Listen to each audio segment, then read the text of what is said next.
À David. Donc, ils vont vous faire un petit salut. Donc, le Krav Maga, pour faire simple, c'est un principe de combat israélien. Donc, c'est ce qui était pratiqué par les forces israéliennes. Donc, c'est de la self-défense. Ça a été classé secret défense jusqu'en 1964 et ça a été ouvert au public à partir de cette date.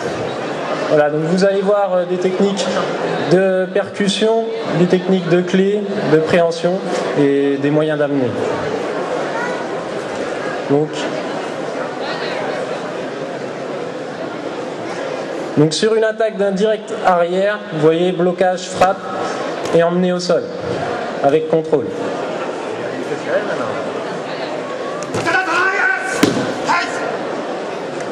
Voilà, donc vous pouvez voir un petit peu l'efficacité.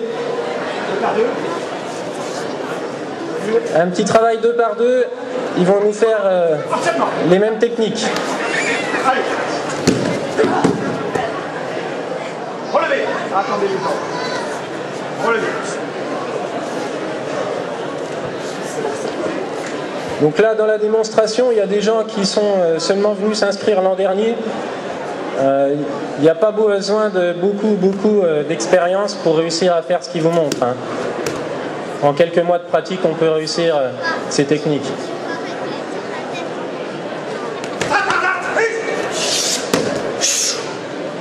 Donc là, vous avez vu une défense sur un crochet arrière.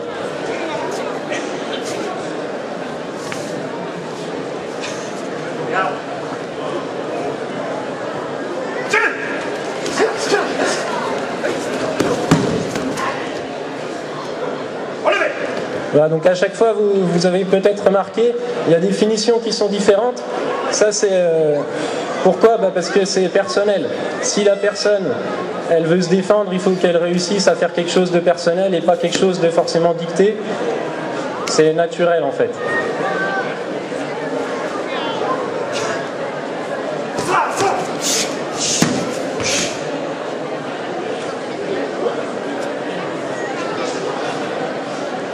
Donc là, c'était une défense sur un coup de pied direct.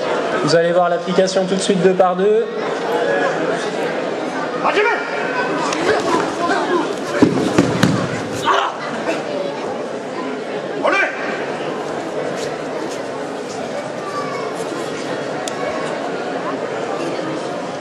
Donc on va avoir une défense sur une saisie de revers, une frappe à la gorge et contrôle du partenaire avec une frappe au sol.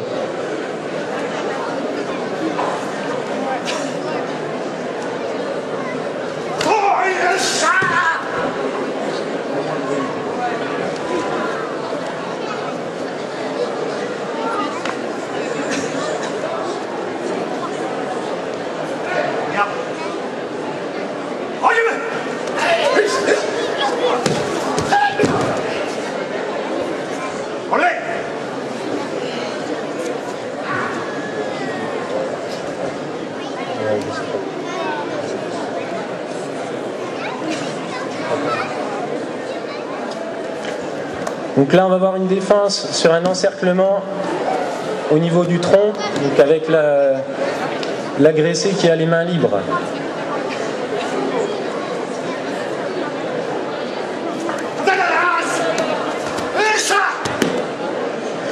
Donc à chaque fois, on travaille sur des simulations d'agression. Hein.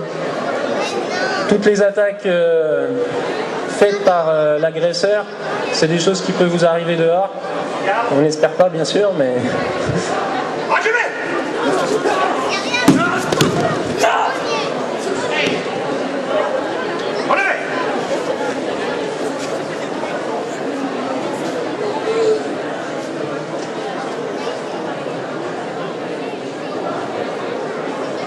Donc là, c'est une défense sur un étranglement arrière du partenaire.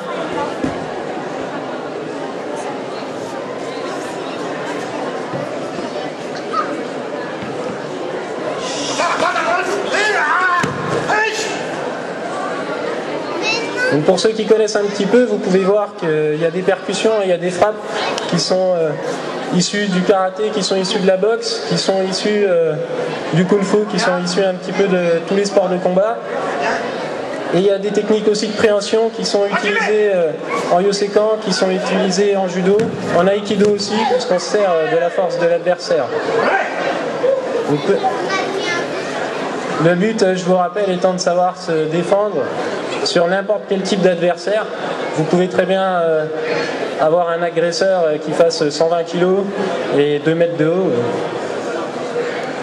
Il faut réussir à s'en sortir simplement. Donc là, on va voir des défenses sur attaque au couteau.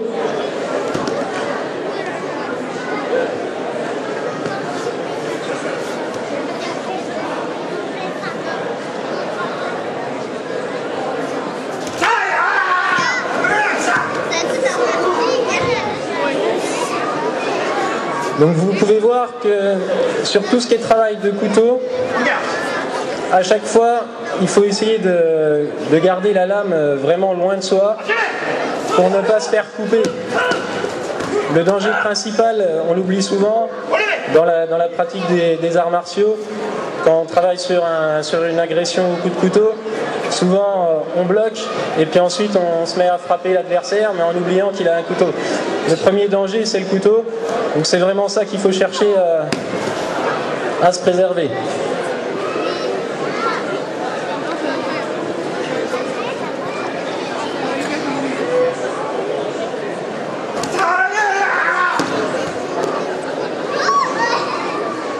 Donc là, vous avez vu une défense sur tentative de Schlass. Donc le but étant de couper l'adversaire, soit au niveau de la gorge, soit au niveau du ventre.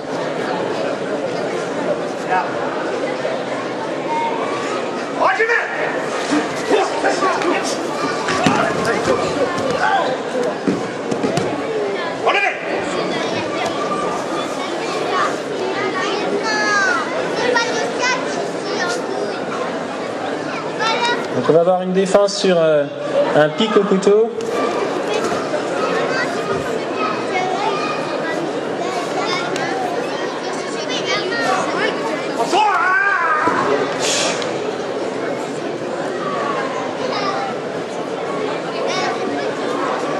Donc comme tout à l'heure, hein, vous pouvez voir que la trajectoire du couteau est toujours extérieure.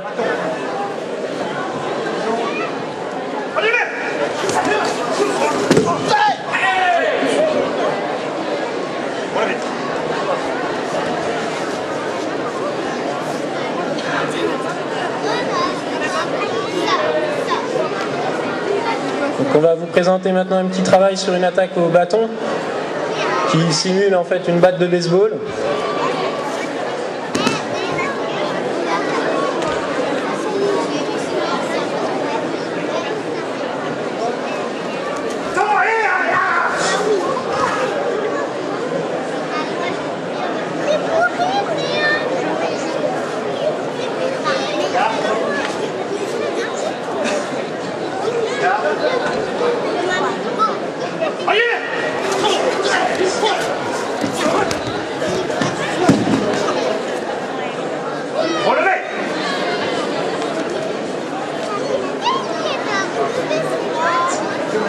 On va vous présenter une autre défense sur une attaque.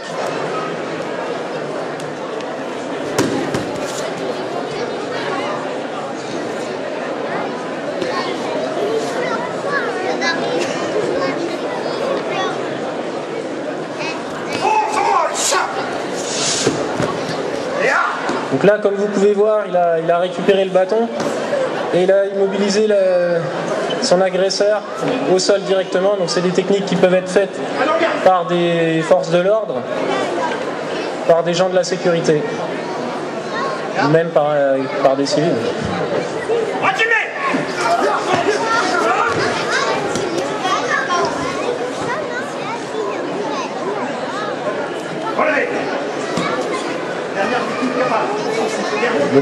Donc on va faire une dernière technique, ça va être du kapap, c'est des techniques offensives. Donc si vous voulez, le kapap c'est l'ancêtre du Krav Maga, c'est vraiment ce qui était pratiqué par les forces armées. La différence c'est qu'il y a donc de l'offensif, donc on n'attend pas que l'adversaire vous agresse. Dès qu'il se fait menaçant, on prend l'initiative.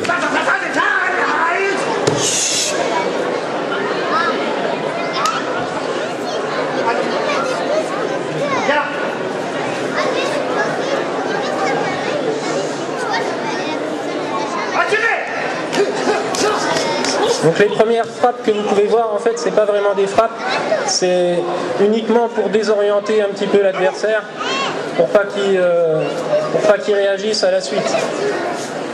Le but étant de le perturber. Oh, il regarde. Salut! Voilà, donc on peut applaudir l'équipe avec Jérôme qui vous a fait la démonstration. Donc je vous rappelle, il est 4e dan. Il a été formé principalement en France, mais il va souvent en Israël. Il repart donc dimanche pour une semaine de stage en Israël là-bas, avec les meilleurs experts mondiaux.